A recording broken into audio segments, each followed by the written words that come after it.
ani sogoma Mali on media kanubagaw Mom TV lajɛbagaw ni awa ka émission lakika kɛnɛkan an y'o fɔ ye wagati o wagati n'an ye lakika mɛn yɔrɔ min na n'an ye lakika mɛn bunamukun kan an bɛ boli ka so o ma ka taa kunnafoni gɛrɛgɛrɛ ɲini ka di aw ma bi sɔgɔmada in na an wulila k'an ka minɛnw ta ka se sekotigi dɔ ma dɔnkola dɔ ma ni ale ye furabɔlaba ye ni bɛɛ lajɛlen b'ale dɔn Mali kɔnɔ Mali kɔkan an bɛ don min na i ko bi ne ale b'an bolo sɔgɔmada in na a ye fura dɔ bɔ mun bɛ kɛ nafa ye bɛɛ ma mun bɛ kɛ an bɛɛ lajɛlen ka guwaw kisi sababu ye ko caman ma ale tɔgɔ ye ko Salifu Sise nka ko kuma man di da kelen na an bɛ kuma d'a ma a ka tɔgɔ n'a jamu fɔ Mom TV lamɛnbagaw bɛɛ lajɛlen ani sɔgɔma Salifu Ban sɔgɔma n'i bɛ se k'i tɔgɔ ni jamu fɔ an lajɛbaga jɛkulu ɲɛna u k'a dɔn ani mɔgɔ min bɛ baro la bi sɔgɔma yan. D'accord.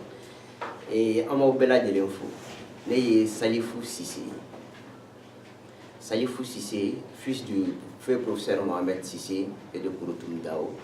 et actuel directeur de la radio Donkou, directeur. Donc voilà, en un mot bref, né Salifou Sise.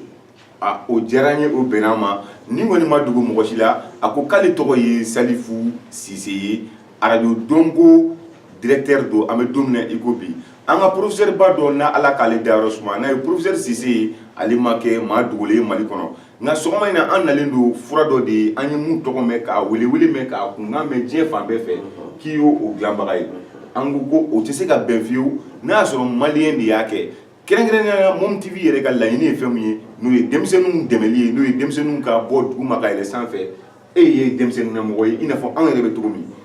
an y'a mɛn ko du nafa k'i y'a dilan du nafa yɛrɛ ye fura suguya jumɛn ye du nafa nana cogo jumɛn na du nafa bɔra min. Ok. Du nafa comme il n'y a pas la cogo min fura mugu don farafin fura don a nacogo ne mɔgɔ min ye kunun ne mɔgɔ min ye professeur Mohamed Sise tɔgɔ mɛn ala ka ɲin'a la ne silamɛ su bɛɛ lajɛlen ale tun ye karamɔgɔba de ye karamɔgɔya kɛ en même temps a ka recherche kɔnɔ a ye yiriw ɲini k'a dɔn très généralement anw fɛ yan nɔ Mali kɔnɔ a ye Maliw yiriw ɲini k'a dɔn donc c'était quelqu'un a tun bɛ baara kɛ yiri la mais a tun ma dan yiri dɔrɔn ma baganw rusiw dugukolo yɛrɛ donc a y'olu kalanw kɛ donc ce qui o de sababuya la a fɔra a ma ko professeur donc a ka kalan kɔnɔna la et puis a ka baaraw kɔnɔna la an y'a ye k'a fɔ a ye bana caman traité yan nɔ Mali kɔnɔ furudimiw b'o la kɔnɔnabanaw b'o la on avait même un médicament fura dɔ tun b'an bolo ko poisson ani filetandɛbɛ c'était un médicament très a tun ka di mɔgɔw ye kojugu bon voilà o kɛra ale ka temps ye nous an y'o suivi kɛ ale bolo an fitininama fo ka taa se an kɛra majeur ye an ye responsabilité dɔ ta dɔ ye en 2008 a banna ami arabi et moi en étant étudiant en ce moment, donc là, j'ai fait la géographie de développement. Donc, je me demandé parce que farafin côté ni ils sont là qui font yiri misanfé ko ni ma yelo sanfé qui siga suma ko kusube donc les gens on était un peu l'identité du feu professeur Mohamed Sise donc très généralement mo tu bina ɲiningalu kɛ ko est-ce que aka furudimi fura in bɛ yen nɔ est-ce que aka koko fura in bɛ yen nɔ donc demande nana bonya donc on a vu et avec les problèmes actuels maintenant cɛya banaw musoya banaw on se plaint de beaucoup de maladies kɔnɔna bana ninnu donc là je me suis dit bon bref an tun bɛ fura kɔrɔ min feere pourquoi ne pas encore améliorer à ma façon étant donné que bon ni ko k'i ye karamɔgɔ ye c'est tu es vu de la société comme un peu mɔgɔ min ma kalan tubabu côté ninnu fɛ j'ai eu la chance k'o kalan ninnu kɛ donc je me suis dit pourquoi pas ne pas essayer de combiner les deux c'est-à-dire que la génération dont ta la génération comme on le fait très souvent donc je me suis dit donc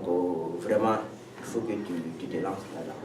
donc kama n sigila ka kasetu lamɛn ka livre lamɛn et puis mɔgɔ caman fana bɛ se ka dɔn parce que déjà mɔgɔ tun bɛ baara kɛ n'a ka kasetu n'a ka livre kosɛbɛ donc bon o bɛ ne mɔgɔ min bolo et puis n m'o feere mɔgɔw ma je vends ses livres je vends ses cassettes donc n sigila sisan k'a lamɛn ka ɲɛ et puis k'a améliorer a ka conseil a ka feere tandɛbɛ ani yiriw a ka yiriw minnu bɛ yen nɔ j'ai donc n y'o fila additionné ɲɔgɔn kan donc ka sigi ka miiri tɔgɔ la donc j'ai trouvé du nafa parce que si on dit du nafa ça englobe beaucoup de choses bana caman b'o kɔnɔ bon d'où est venu ce médicament du nafa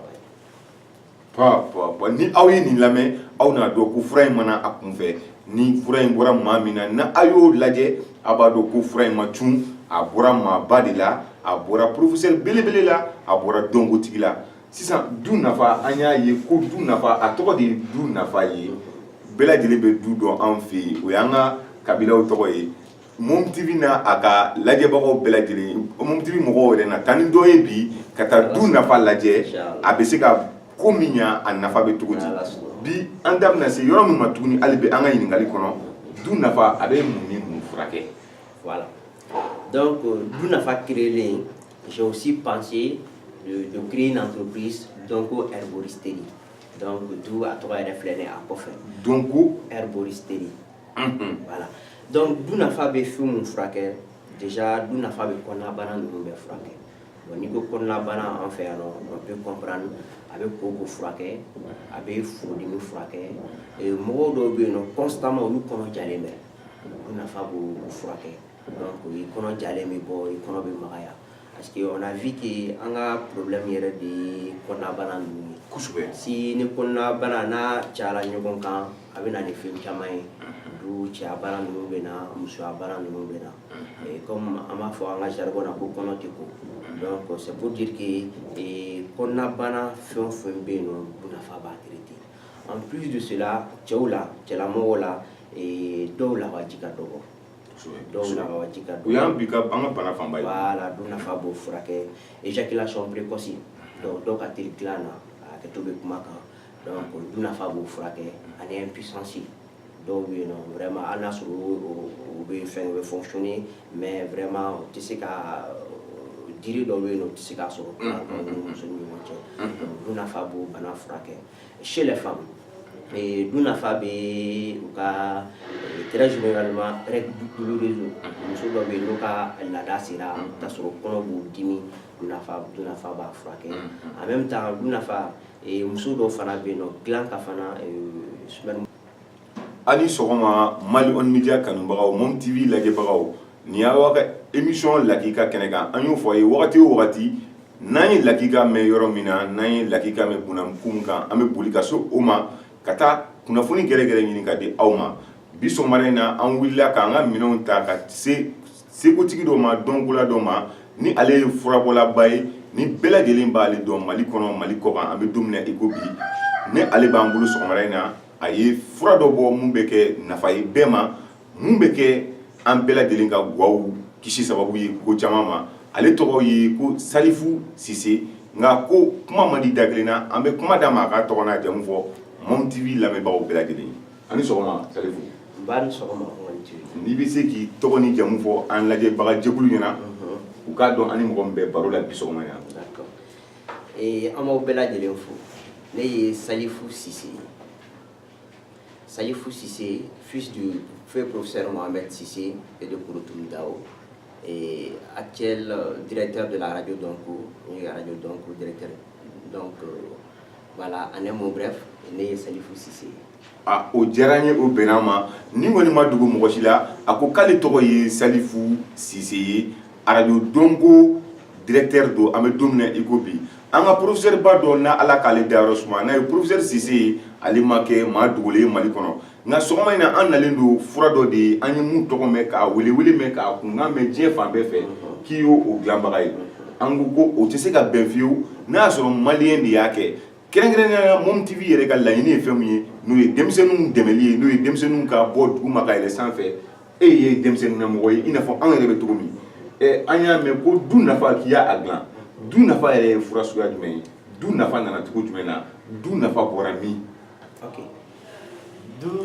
nafa comme i ɲɛ b'a la cogo min furamugu don farafin fura don a nacogo ne mɔgɔ min ye professeur Mohamed Sise tɔgɔ mɛn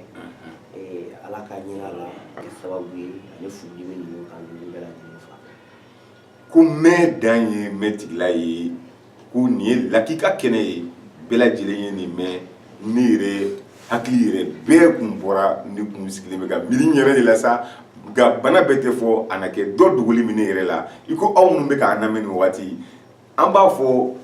an ka karamɔgɔ ɲɛna an ka furatigi ɲɛna ko n'i y'anw ɲininka k'anw b'a fɔ ko fura in tɔgɔ tɛ ko du nafa koyi an na tɔgɔ da la k'a fɔ ko sabu ɲuman ka d'a kan bana minnu fɔra o bɛ bɔ du yɛrɛ kɔnɔ a bɛ bɔ jamana kɔnɔ nin ye diɲɛ bɛɛ de ye an n'a fɔ ko sabu ɲuman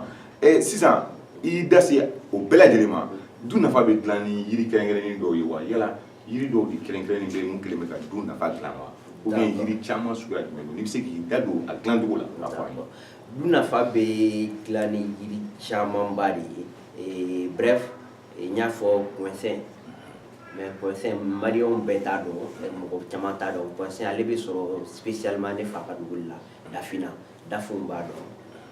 mun bɛ Mopti région ninnu na ka yɛlɛ Banka cercle ninnu na olu bɛ poinsen dɔn ani Firetan Dɛbɛ bon Firetan Dɛbɛ Sikasokaw de b'o dɔn très généralement du nafa bɛ dilan ni poinsen ye a bɛ dilan ni Firetan Dɛbɛ ye Ɲamaku bɛ du nafa la Ganifin bɛ du nafa la donc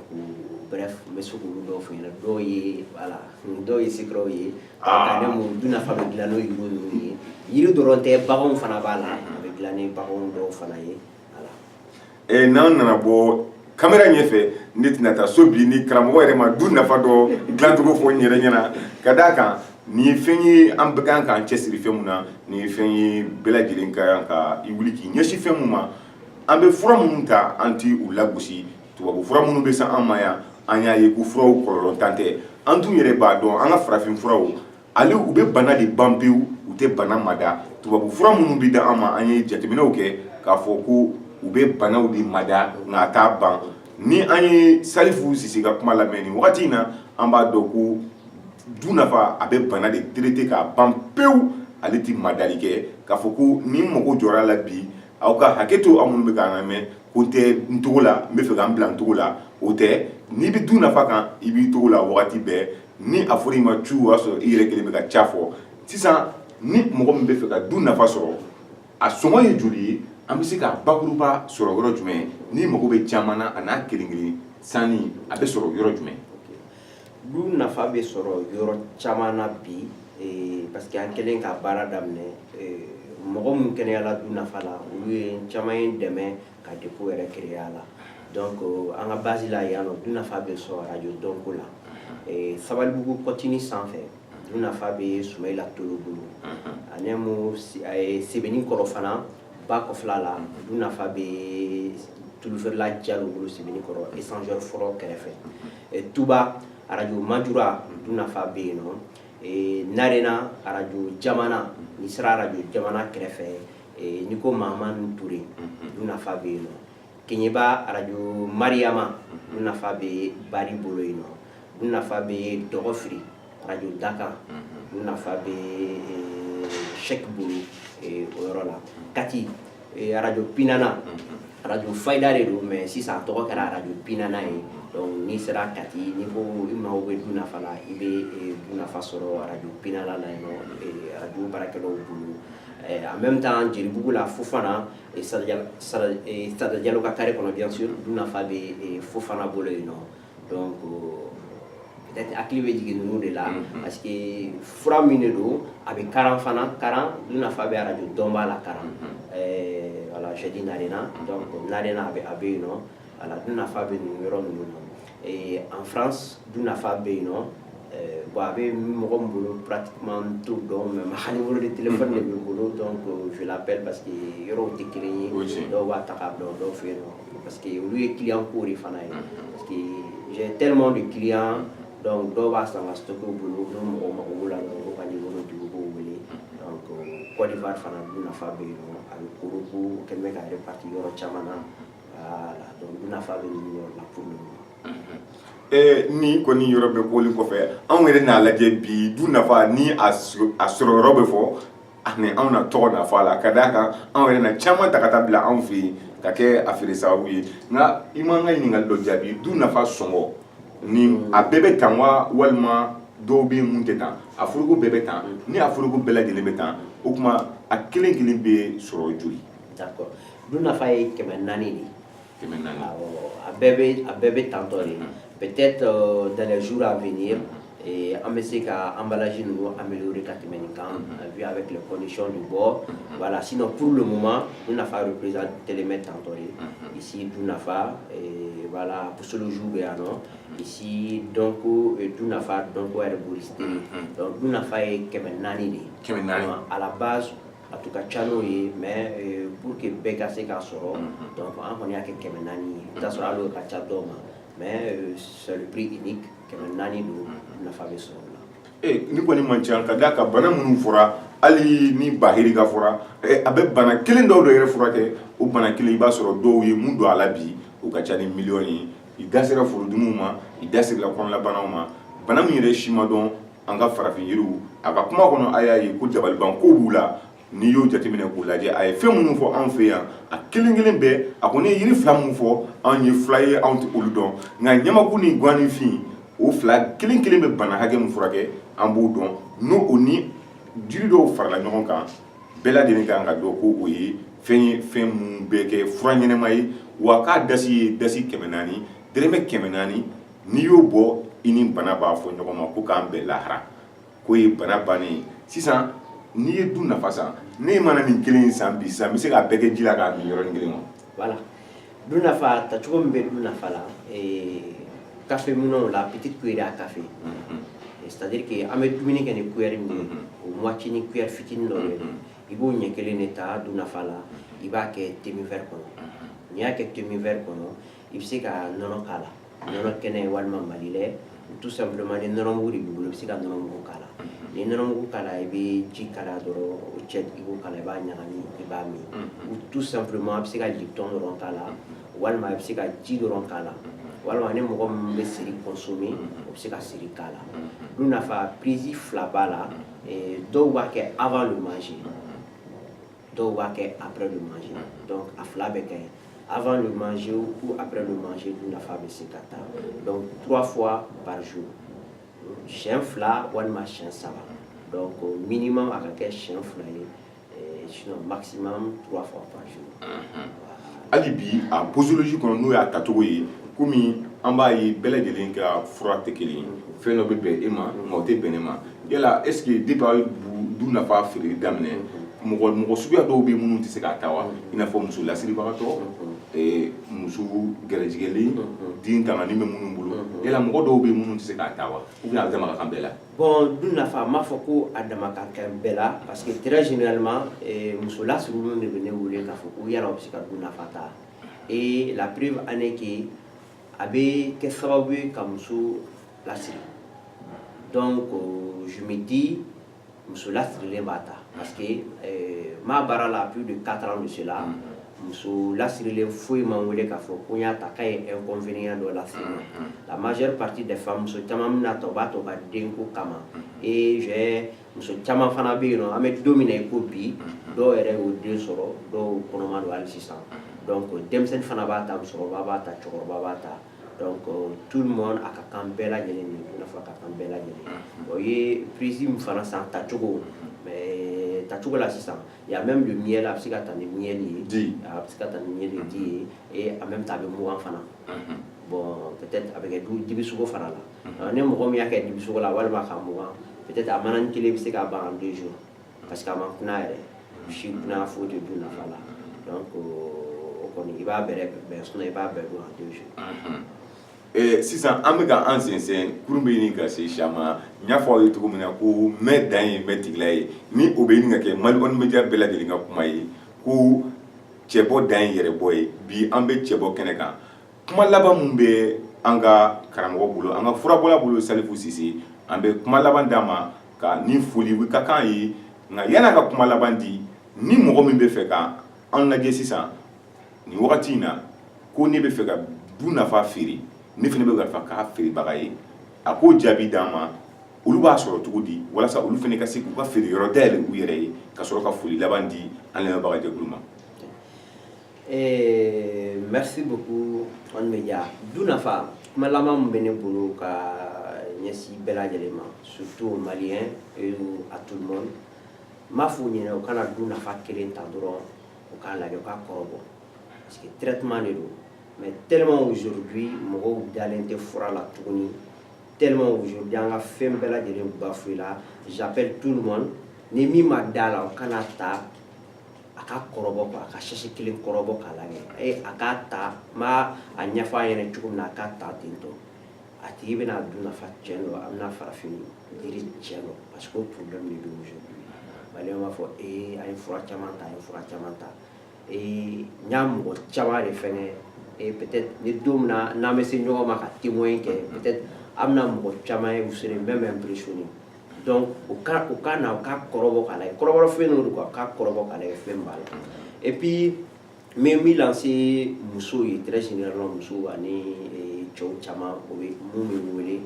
infection na du nafa bɛ mɔgɔ caman ka infection ban mais kɔfɛ u tila k'a fɔ k'a wulila tuguni o bɛ sɔrɔ mun fɛ n'i ye du nafa ta n'a y'i ka infection n'a y'a mada walima n'a y'a furakɛ